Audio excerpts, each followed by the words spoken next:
আজি শ্ৰমিক শ্ৰেণীৰ মৰ্যাদা সম্পন্ন মজুৰি আইনী সুৰক্ষা আৰু অধিকাৰৰ আন্দোলন শক্তিশালী কৰাৰ আহ্বানেৰে AICCTUৰ তৃতীয় অসম ৰাজ্যিক সন্মিলনখনি তিনিচুকীয়াৰ বিষ্ণুজ্যোতি সাংস্কৃতিক সংঘৰ প্ৰেক্ষাগৃহত আয়োজিত হয়। এই সন্মিলনত চাহ শ্ৰমিক, নিৰ্মাণ শ্ৰমিক, ঠিকা আৰু অস্থায়ী শ্ৰমিক, আশা, গৃহ শ্ৰমিক, বিভিন্ন ব্যক্তিগত খণ্ডৰ উদ্যোগৰ শ্ৰমিক ইউনিয়নৰ পৰা 2 শতাধিক শ্ৰমিকে প্ৰতিনিধি হিচাপে অংশগ্ৰহণ কৰে। ইয়াৰ পিছত আন্দোলনত সংগঠনসমূহৰ মাজত মত বিনিময় অনুষ্ঠান অনুষ্ঠিত হয়। সন্মিলন বীৰেন কলিতাক সভাপতি, সুভাষ সেন, ধীৰাজ দাস, পংকজ কুমাৰ দাসক উপসভাপতি আৰু বলীন্দ্ৰ শইকীয়াক সম্পাদক, ৰোহন কুৰ্মী আৰু গিৰীশ কলিতাক সহকাৰী সম্পাদক হিচাপে লৈ 19জনীয়া AICCTUৰ এখন নতুন ৰাজ্যিক সমিতি গঠন কৰা হয়।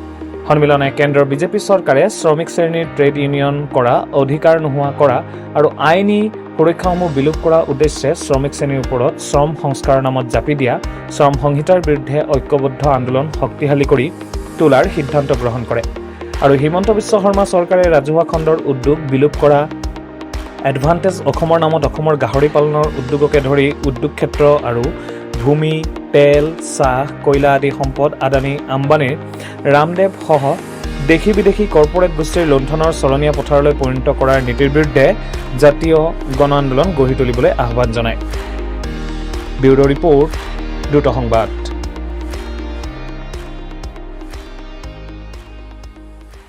আজি AICCTUৰ তৃতীয় অসম ৰাজ্যিক সন্মিলন অনুষ্ঠিত হৈ আছে। এই সন্মিলনখন উদ্বোধন কৰিছে CPIMLৰ অসম ৰাজ্যিক কমিটিৰ সম্পাদক কমৰেড বিবেক দাসে আৰু ইয়াত উপস্থিত আছে আমাৰ AICCTUৰ কেন্দ্ৰীয় পৰ্যবেক্ষক কমৰেড বাসুদেৱ বসু। গতিকে আজি এই কনফাৰেন্সে AICCTU শক্তিশালী কৰাৰ উপৰিও অসমত যি ঐক্যবদ্ধ শ্ৰমিক আন্দোলন হৈছে, এই ঐক্যবদ্ধ শ্ৰমিক আন্দোলনক আমি অধিক শক্তিশালী কৰাৰ কাৰণে প্ৰস্তাৱ গ্ৰহণ কৰিম। দ্বিতীয়ত, অসমৰ যিবোৰ ৰুগ্ন উদ্যোগ আছে, ৰুগ্ন উদ্যোগবোৰ পুনৰুজ্জীৱিত কৰাৰ কাৰণে আমি প্ৰস্তাৱ গ্ৰহণ কৰিম। তৃতীয়ত, বাকী যিবোৰ ইণ্ডাষ্ট্ৰী এতিয়াও অসমত গঢ়ি তোলাৰ প্ৰচুৰ সম্ভাৱনা আছে, এই ইণ্ডাষ্ট্ৰীবিলাক গঢ়ি তোলাৰ কাৰণেও আজি আমি সন্মিলনত প্ৰস্তাৱ গ্ৰহণ কৰিম।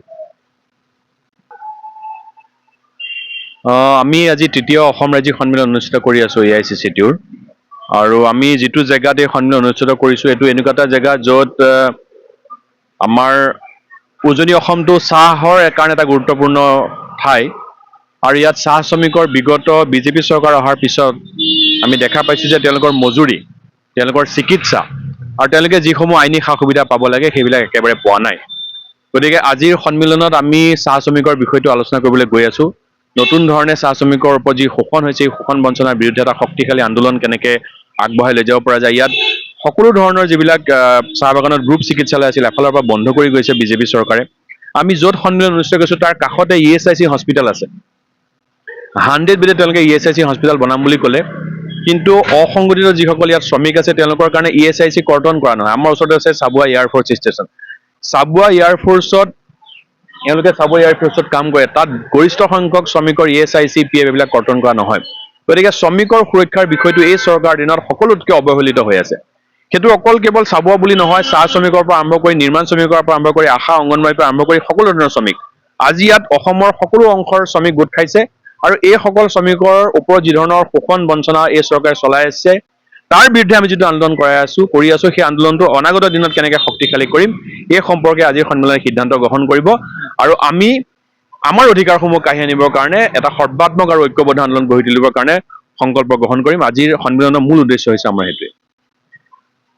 মই কাৰ্বি আংলং হিলছ কমিটিৰ ফালৰ পৰা আহিছোঁ, ট্ৰেড ইউনিয়ন AICCTU, আৰু কাৰ্বি আংলঙত আমি 2টা ছেক্টৰ লৈ পেলাই বেছি ট্ৰেড ইউনিয়ন কাম কৰিছোঁ।